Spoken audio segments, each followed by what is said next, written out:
Hare Krishna friends, so just more nectar, just oceans and oceans of nectar. These verses are just like soothing streams of nectar for the ears. Listen to this one. Alola Chandra Kalasadvana Malya Vamsi Ratnanga Dampranaya Keli Kalavalasam Shyamam Tribanga Lalitam Niyata Prakasham Govindamadi Purusham Tamaham Bhajami. So sweet. Alola Chandraka. It's like a necklace that has like a little moon locket on it, and it's swaying.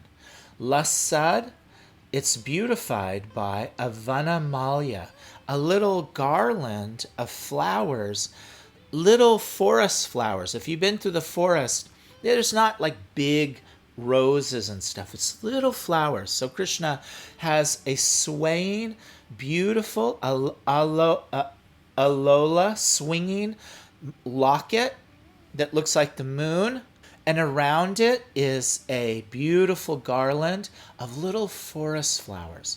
And Vanamalya Vamsi, and he has a Vamsi, which is a flute, but not a Venu is a regular size, and a Vamsi is like a little small flute.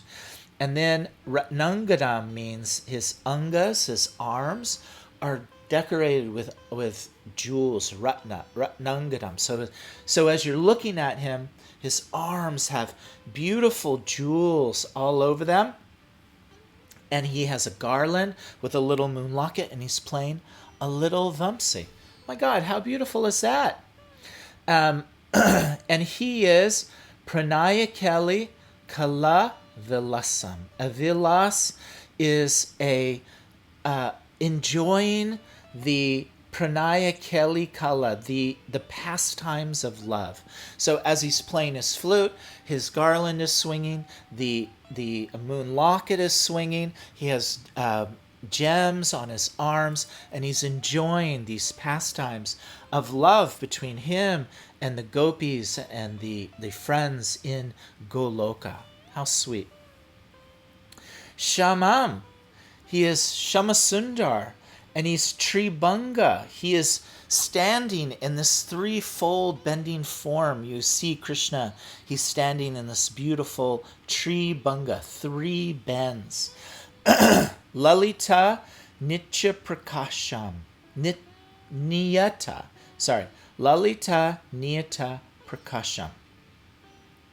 Which is very graceful and eternally manifesting. So Shama Sundar, which means beautifully darkish, standing in the threefold bending form, which is very pleasant and beautiful to see, is Niyata Prakasham, eternally manifest. So this is his eternal, true, absolute, original form. Playing the flute, threefold bending, darkish, jewels, garland, a locket, beautiful lotus eyes, peacock feather on his head. And his name is Govinda, Shamasundar, Krishna. He's the Adi Purusha, the original person. And to that person, I offer my love, my adoration. Govindam Adi Purusham Tamaham Bhajami. How sweet and beautiful is that? So let's read Bhaktisiddhanta's translation. I worship Govinda, the primeval, the original Lord, around whose neck is swinging a garland of flowers beautified with the moon locket, whose two hands are adorned with the flute and jeweled ornaments, the bhavamsi and the ratnangadam, who always revels in pastimes of love, whose graceful threefold bending form of Shamasundar is eternally manifested. Okay, so we're going to read the purport by Bhaktisiddhanta. It's a very long sentence, so be patient with it. In the sloka beginning with Chintamani Prakara, and that was 29, the transcendental region and the spiritual names of Govinda, in the sloka beginning with Venam Kvanta, the eternal beautiful form of Govinda, and in this sloka, the amorous pastimes of Govinda, the embodiment of his 64 excellences, have been described.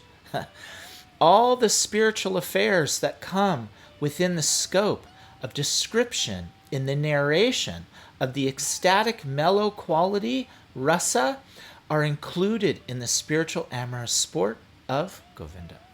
How beautiful. How blessed are we to have such amazing and beautiful spiritual transcendental poetry. Hare Krishna.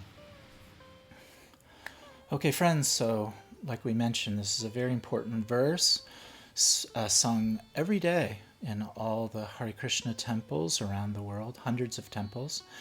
And this is more of an ontological verse about Krishna. The other verses spoke of Krishna's beauty. He played a flute, he was blue tinged, had gems on his arms, peacock feather. This is a ontological verse, and the next few verses are ontological verses explaining the splendor, the amazing, wonderful qualities of Krishna's form. And the verse goes, Angani yasya sakalendriya vritti manti, pashanti panti kalayanti chiram jaganti, ananda chinmaya sadujvala vigrahasya, govindam adi purusham tamaham bhajami. And this beginning, Angani yasya sakalendriya vritti manti, whose limbs of all the organs possesses the function, which means that his limbs, his eyes, his form possesses the function of any other part of his body. So he can see with his arms, he can eat with his legs, his feet, everything works interchangeably. I can only do one function with my hand. That's the hand function. I can't talk through my hand, can't see through my hand, but Krishna can.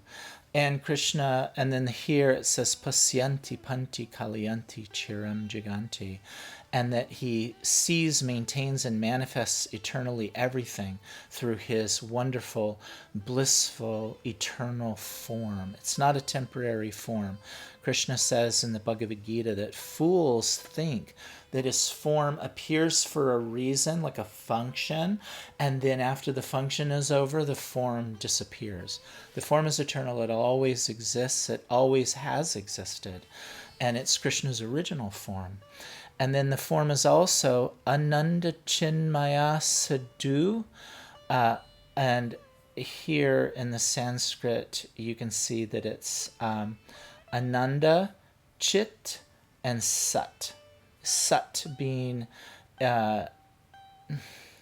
Chit being truth, Sat being eternal, and Ananda being bliss. Or sometimes we know it as Sat, Chit, and Ananda. Either way, however you switch the words, doesn't make a difference. And then Ujvala means just beautiful, beautiful, splendorous vigraha form. So this line is that Krishna's beautiful, splendorous form is full of eternity, all knowledge, and all bliss. And then, of course, we always end with the refrain, Govindam Adi Purusham Tam Aham Bhajami. And then I'll read the translation from the study guide. I worship Govinda, the original person, whose divine form is full of bliss, truth, and reality, radiating the most dazzling splendor. Every part of his transcendental figure holds within itself the complete function of all the senses and organs. These parts are capable of eternally observing, sustaining, and expressing the boundless spiritual and worldly universes. I'm going to paraphrase part of this purport. It's very beautiful. You can read it yourself. It gives a very beautiful explanation of the ontology of Krishna. Why is Brahma speaking now of ontology? Bhaktisiddhanda says that because of the world that we live in, we're very bound by doubts and worldly knowledge. So we may hear these explanations and think that they're mythology or they're made up. So Brahma is explaining why Krishna's form would be like this, because Krishna is eternal. He's ever existing. He's a supreme person. His body's not material like us. Our bodies are temporary and they don't last and they wear out, but Krishna is not. Krishna is complete, full spiritual, no tinge of material, anything whatsoever. And so if you have that spiritual knowledge, understanding of Krishna and understanding of yourself, then you can understand Krishna's form and you can understand your own self and your relationship to Krishna. You can have an understanding of what Chintamani is, the chit potency.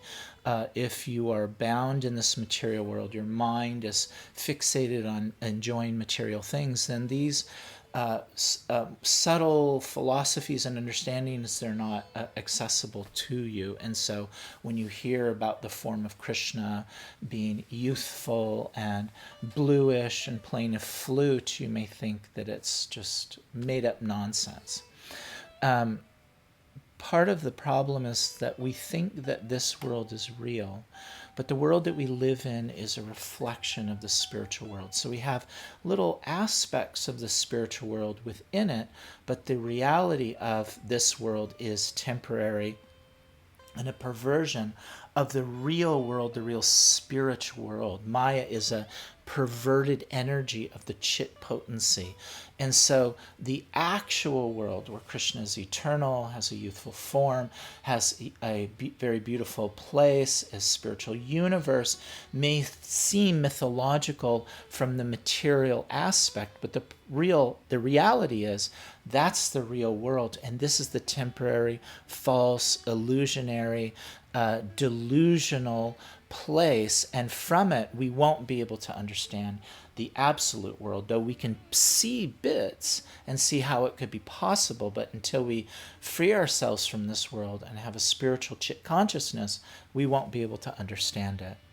And so one of the aspects of Krishna's body, which is unusual, is that because Krishna's body is eternal, it's ever existing, it's not temporary, every part of Krishna's body can function as any other part of his body. Unlike ours, I need eyeballs to see. If you pluck out my eyeballs, I can't see.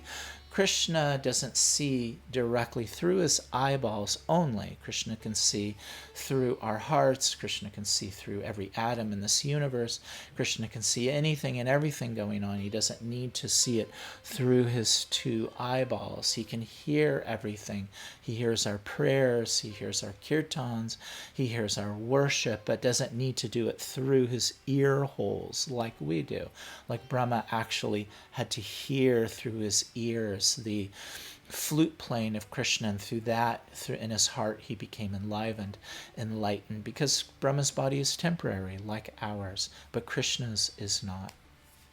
And so because Krishna is eternal and the soul is eternal, and Krishna and the soul are essentially one thing, one unit, like the sun rays coming from the sun are one. Though the sun rays are just an aspect of the sun, they're still one with the sun. So as the jiva is one with Krishna, an aspect of Krishna, then we have a lot of qualities of Krishna, basically all the qualities of Krishna, but only in a minute way, where Krishna has them in the fullest sense.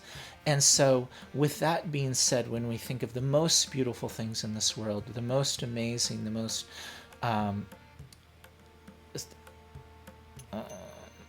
spectacular things, the source of those things are Krishna, not this material world, not a sunrise or a flower from this world. Those things, their origin of their beauty comes from Krishna. Just like the beauty of the soul, the beauty of people, the beauty of humanity has an origin, and that origin is Krishna, the source of all beauty. Okay, Hare Krishna.